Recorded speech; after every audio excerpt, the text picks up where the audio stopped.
Artificial intelligence कई लोगों के लिए यूजफुल और कई लोगों के लिए नुकसानदायक।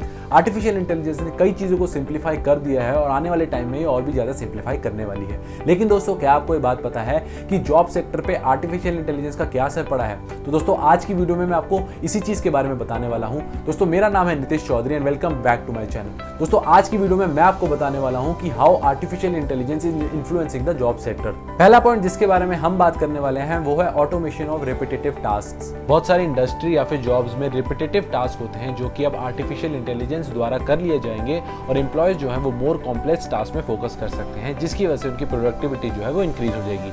साथ ही साथ आर्टिफिशियल इंटेलिजेंस जो है वो इन इंडस्ट्रीज में काफ़ी ज़्यादा कामयाब रहेगा, जैसे कि manufacturing, data entry, customer support या फिर एडमिनिस्ट्रेटिव टास्क वाली जैसी इंडस्ट्रीज। दूसरा पॉइंट है enhance data analysis and insights. अब आपको डेटा कलेक्शन जैसी जॉब्स की रिक्वायरमेंट कंपनीज में कम देखने को मिलेंगी, क्योंकि आर्टिफिशियल इंटेलिजेंस द्वारा ये काम हो जाएगा।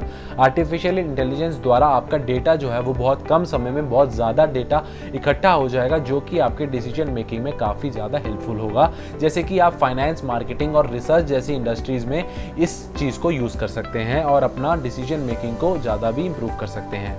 थर्ड पॉइंट है इम्प्रूव्ड कस्टमर सर्विसेज। अब आपको कस्टमर सर्विस की भी जॉब्स की वैकेंसीज काफी कम देखने को मिलती होंगी, क्योंकि अब इसको रिप्लेस कर दिया है एआई पावर्ड चैटबॉक्स और वर्चुअल असिस्टेंट ने। और दोस्तों, ये एक्चुअली में काफी ज्यादा हेल्पफुल है कस्टमर सर्विस की by providing instant response to queries, handling routine request and offering personalised recommendation. Fourth point है health care and medicine.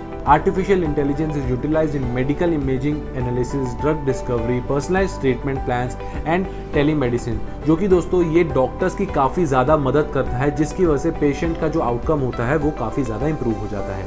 Fifth point है ट्रेनिंग एंड एजुकेशन। हमने एजुकेशन और ट्रेनिंग के वही पुराने पैटर्न को फॉलो करा है, लेकिन artificial intelligence is transforming the way people learn and this can actually be a game changer in the industry of education and training. Sixth point है logistics and supply chain management. Artificial intelligence जो है वो आपकी logistic और supply chain management में काफ़ी ज़्यादा improve कर देगा, बिकॉज आर्टिफिशियल इंटेलिजेंस की मदद से आप रूट प्लानिंग कर सकते हैं, डिमांड फोरकास्टिंग कर सकते हैं, साथ ही साथ आप इन्वेंट्री मैनेजमेंट भी कर सकते हैं and this will actually lead to more effective processes. Seventh point है ह्यूमन रिसोर्स एंड रिक्रूटमेंट। आपने अभी तक तो कई सारी वेबसाइट या फिर ऐप्स के बारे में सुन लिया होगा, जो कि एक ही बार में कैंडिडेट की मदद कर देता है कई सारी कंपनीज में सीवी भेजने के लिए। और साथ ही साथ दोस्तों, ये जो पॉसिबल है वो सिर्फ आर्टिफिशियल इंटेलिजेंस द्वारा ही पॉसिबल है। आर्टिफिशियल इंटेलिजेंस जो है वो रिक्रूटिंग में भी हेल्प करता है by automating resume screening, candidate sourcing and initial interview. Eighth point है personalised marketing. Artificial intelligence driven algorithm are used for financial analysis, algorithm training and portfolio optimization। And दोस्तों, ये चीज़ जो है अफेक्ट करेगी आपके रोल्स में फाइनेंस और investment sectors में। नाइन्थ पॉइंट जिसके बारे में हम बात करने वाले हैं वो है फाइनेंशियल एनालिसिस एंड ट्रेडिंग, जहां मार्केटिंग के लिए आपको कई सारे रिसोर्सेज को हायर करना पड़ता है और कई सारे फंड्स भी यूज करने पड़ते हैं। आने वाले टाइम में आर्टिफिशियल इंटेलिजेंस इसको रिप्लेस कर सकता है by delivering personalised content and targeted advertising to specific customer segment, enhancing customer engagement and conversion rates.